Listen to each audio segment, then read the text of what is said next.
বিগত যে সময় আমরা পার করে এসেছি এই সময়টাতে যারা ফ্যাসিবাদের বিরুদ্ধে কথা বলেছে, ফ্যাসিবাদের বিরুদ্ধে অবস্থান নিয়েছে, তাদের জন্য সাংবিধানিক এই নাগরিক অধিকারগুলো নিশ্চিত করা হয়। বরং তাদেরকে গুম, খুন, হত্যা, নির্যাতন, রিমান্ড, আয়নাঘরের মধ্য দিয়ে তারা তাদের ফ্যাসিবাদ কায়েমের জন্য আমাদের ভাইদেরকে নির্যাতন করেছেন, আমাদের ভাইদেরকে খুন করেছেন, গুম করেছে।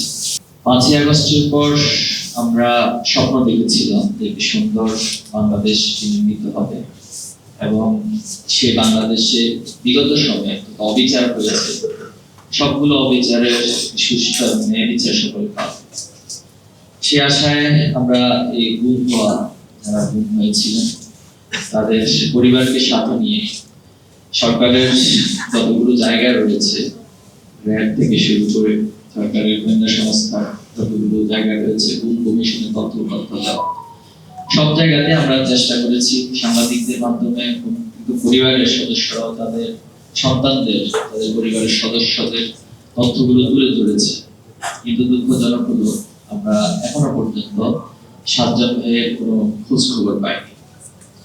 বাংলাদেশে যে গুম কমিশন গঠন করা হয়েছে এই তথ্যপত্রের ভিত্তিতে 1850 জন গুম হয়েছিল বিগত সময়ে।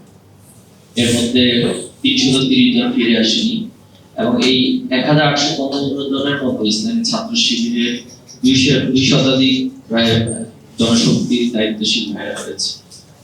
এর মধ্যে বড় একটি সংখ্যা আমরা লাশ খুঁজে পেয়েছি, তাদের লাশ ফেরত দেওয়া হয়েছে। অনেকে 5 দিন, 10 দিন, মাসের পর মাস, বছরের পর বছর গুম রেখে এরপর আদালতে উঠানো হয়েছে। তাদেরকে আদালতে উঠানো হয়েছিল, তাদেরও অনেকের অঙ্গহানি হয়েছিল, কেউ চোখ হারা, কেউ পা হারা, কেউ হাত হারা, কেউ অনেক মারাত্মক ভাবে আহত অবস্থায় তাদেরকে উঠানো হয়েছে।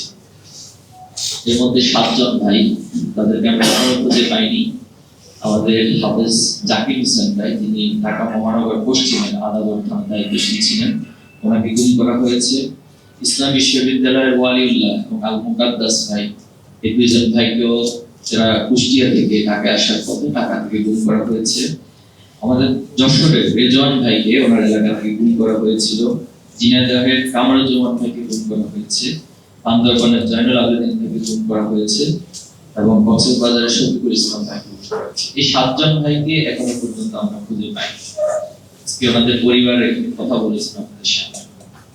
একটি পরিবারের জন্য কতটা কষ্টের এবং কতটা নির্মম হতে পারে তিনি তার সন্তান কি বেঁচে আছে নাকি তিনি এই দুনিয়া ছেড়ে চলে গেছে, এই তথ্যটুকু জানারও যে অধিকার, মৌলিক অধিকার, সেটাও তারা তাদের অধিকারটুকু পাচ্ছে না। আমরা ওনাদের পরিবারদের কাছে কোনো জবাব দিতে পারি না। ওনারা অনেক সময় আমাদেরকে ফোন করেন, আমরা কথা বলি, ওনাদের সাথে দেখা সাক্ষাৎ। একটা পরিবারের জন্য এটা কতটা নির্মম এবং কষ্টের শুধুমাত্র তারা ফিল করতে পারে, তাদের সন্তান, তাদের পরিবারের সদস্যরা হয়েছে। আমাদের মুকাদ্দাস ভাইয়ের ছোট ভাই কিছুদিন আগে আমাকে বলছিলেন, আমার কাছে মনে হয় যে আমার ভাই মনে হয় বেঁচে আছে। হয়তো আমার ভাই কোনো একটি হঠাৎ করে আমাদের কাছে আসবেন, ফিরে এসে ওনাকে আমরা খুঁজে পাবো। জাকির হোসেন ভাইয়ের বড় ভাই এখানে উপস্থিত আছে, কয়েকদিন আগে ওনার সাথে বসে কথা বলছি। ওনার মা একটু বলতে তো তার সন্তান ফিরে আসবেন, আশায় তিনি বসে আছেন। তো এই বিষয়গুলো আসলে কতটা কষ্টের, এটা শুধুমাত্র যাদের সন্তান, তাদের পরিবারের সদস্য তারা অনুভব করতে পারে। আমরা এই মানবিক জায়গা থেকে অনুরোধ করবো সরকারের প্রতি, অন্তত আমাদের ভাইদেরকে ফিরিয়ে দেওয়া হোক। আর ফিরিয়ে না দিতে পারলে অন্তত এই সংবাদটুকু জানার তো তার অধিকার রয়েছে, তার সন্তান নিয়ে পেয়েছে। আজকের এই জায়গা থেকে আমরা বলতে চাই যে বিগত সময় ছাত্র শিবিরকে নির্যাতন, জুলুমের মধ্য দিয়ে যেতে হয়েছে। 1978 সাল থেকে আজকে পর্যন্ত আমাদের 234 জন ভাইকে জীবন দিতে হয়েছে। এর মধ্যে শুধুমাত্র ফ্যাসিবাদ আমলে 2009 থেকে 2024 জুলাই আগস্টের পূর্ব মুহূর্ত পর্যন্ত আমাদের 103 জন ভাইকে হত্যা করা হয়েছে। এর মধ্যে 17 জন ভাইকে ক্রস ফায়ারের নামে হত্যা করেছিল।